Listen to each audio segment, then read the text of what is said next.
For the best prices and service on Pokemon TCG singles and products, check out ccgcastle.com and use promo code Evolutionaries-5 for 5% off your next order. What's up, guys? And here, and for today's Deck Tech Thursday, I'm going to be profiling for you guys what is most likely going to be my next main competitive deck, and that's going to be Lucario Lycanroc. So, not too long ago, we got the Lucario GX box with a very powerful Lucario GX in it. And personally, I'm very happy that we got this before the actual release of Forbidden Light, which I believe that's where we're getting the flood of this. Don't quote me.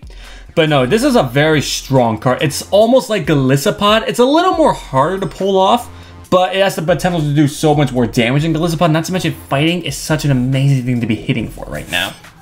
So, very, very amazing indeed. And there's lots of different ways you can play Lucario. You can play with Lycanroc, Zoroark. Heck, I've seen decks play with Buzzle and even both Lycanroc and Zoroark. Now, Lycanroc Zoroark, I've tried out too, and it's very good. So if you guys like Lycanroc Zoroark, go ahead and play that version. But the reason I'm choosing the Lycanroc version is because of the fact that, in my opinion, it's just so much more aggressive than the Zoroark version. And I'll show you guys why here, and hopefully you'll see why I'm playing this version. I'm not saying this is better than the Zoroark version. All I'm saying is that's a lot more aggressive. So, of course, I'm going to be running 4 copies of the main plan of the deck, Lucario GX. It is a 210 Fighting type Stage 1 Pokemon. And with the Psychic, which is kind of not good, but at the same time, it's not the worst thing to be weak to in this meta. So, the main thing we're going to focus on here is Aura Strike. For a single fighting energy, does 30 damage, and if a Pokemon evolves from Riolu during this turn, and it does 90 more damage. So just evolve Riolu, and in turn you do 120 damage by itself. But since this is fighting, there are so many ways to boost that.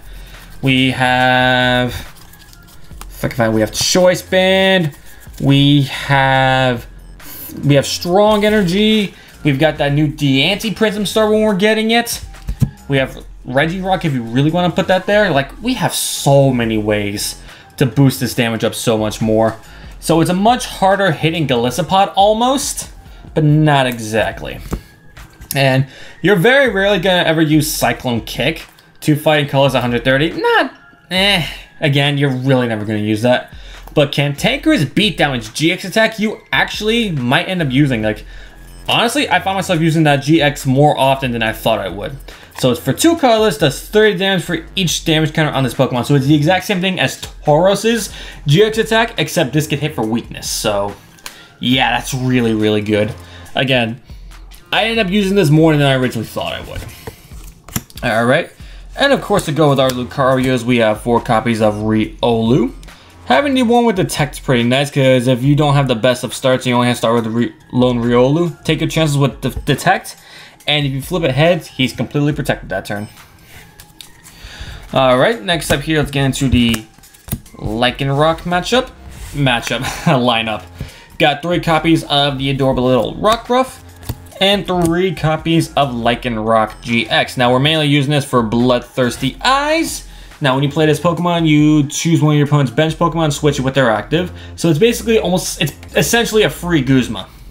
Except you don't get the retreating part, but that's all good. So Claw Slash, you're only gonna use if you're in a really bad spot. And I mean a really bad spot.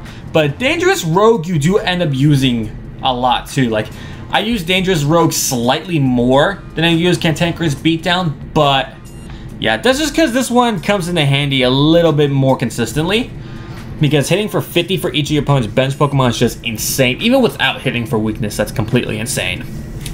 So, yeah, like I said, to me, this one's just a bit more aggressive because you evolve your Lucario and evolve a Lycanroc that same turn, bring out something you want to knock out with Lucario, and just keep the process up over and over and over.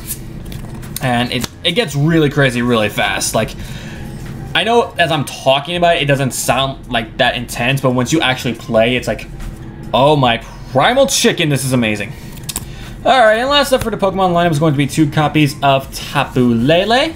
Obvious reason, searching our supporters. Now, there are tech Pokemon you can have in here, Like, for example, I've seen some people, I even had the idea of running like a 1 or 2 Buzzle in here. I see some people with Mewtwo, Sudowoodo. Those things are perfectly fine, but I just wanted to give the skeleton list of this because I'm actually testing out a lot of different versions right now. So I wanted to come up with like the most well-rounded of them all and let you guys work on some stuff from there. So if you don't exactly agree with this Lycanroc Lucario list, that would be why. Because I'm just trying to give like a basic, not a basic skeleton, a little more than that, but a little bit more of a standard version.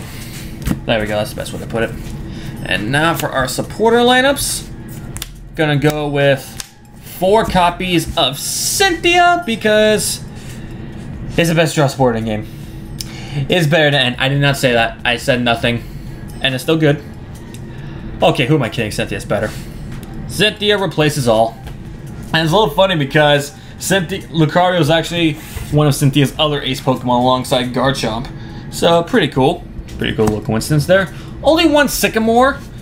Now lately I have been upping my count to 2 Sycamore for a lot of decks I test, but this one I wanted to go back to 1, mainly because you really don't want to discard much here, even if it is to draw.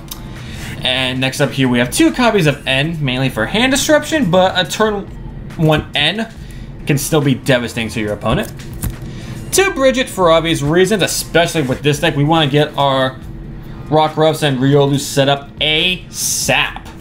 So I've got Bridget, I've even got... I run this as well as Brooklyn Hill, so just so you guys know now. 2 copies of Acerola. This one's going to be for whenever our Lucario gets damaged and we have a bench Riolu ready to go. So we play the Acerola, put everything back in our hands, bring up that Riolu on the bench, evolve, attach the energy, boom, hit again for tons of damage. So Acerola is this is just one of the many ways we have to get back a Lucario in our hands to evolve. And last up for support is going to be 2 copies of Guzma. I am only running 2 in here because we have Lycanroc to already bring up everything we need, but even with Lycanroc decks, you'd be a fool to run anything less than 2 Guzma. Guzma's too good. Not to mention getting a Lycanroc stuck in the active is a real pain to deal with. Trust me, I learned that the hard way.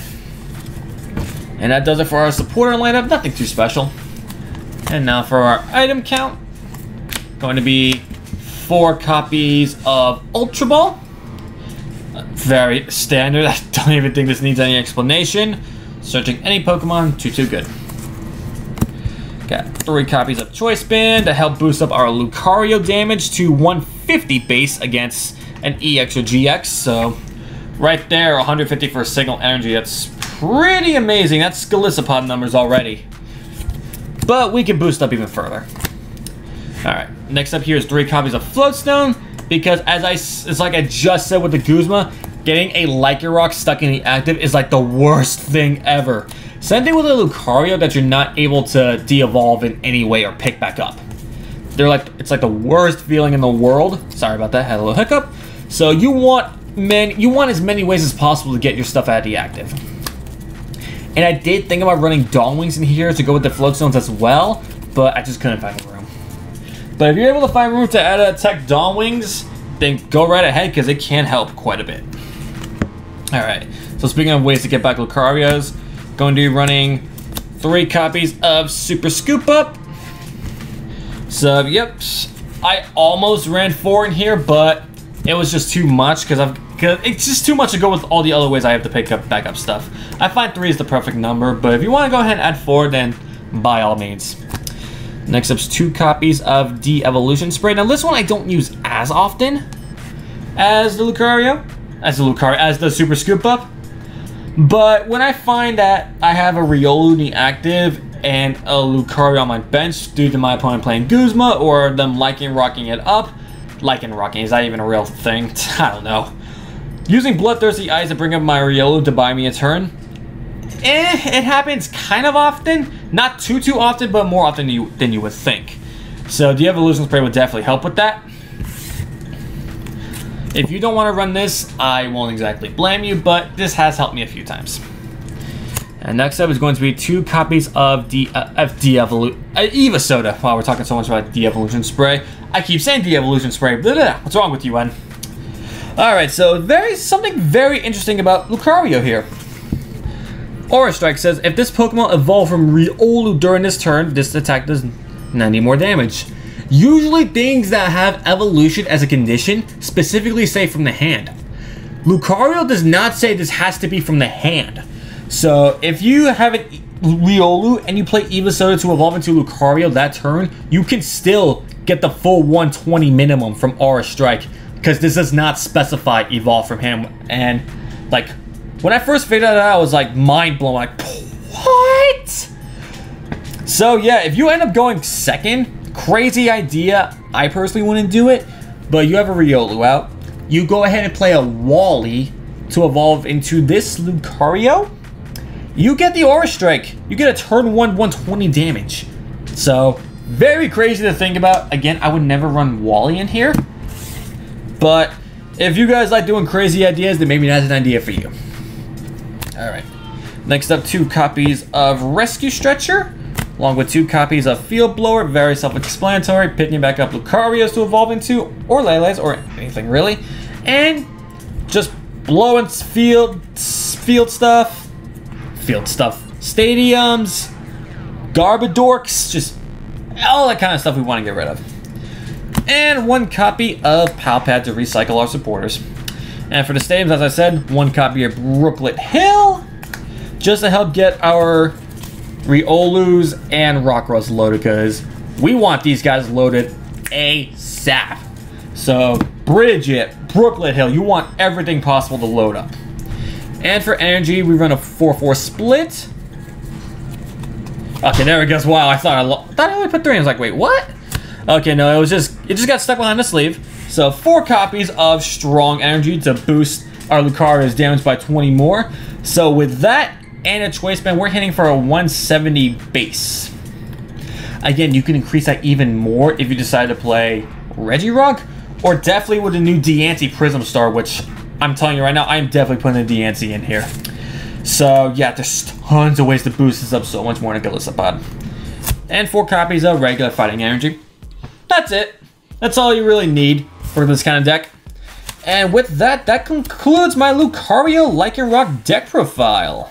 If you like this video, be sure to leave a like, comment, and subscribe if you're new to the channel. And come back tomorrow for Battle Frontier Friday, where I take on Professor K once again. You guys aren't going to want to miss it, so take care, have a fantastic day, and I'll see you guys tomorrow.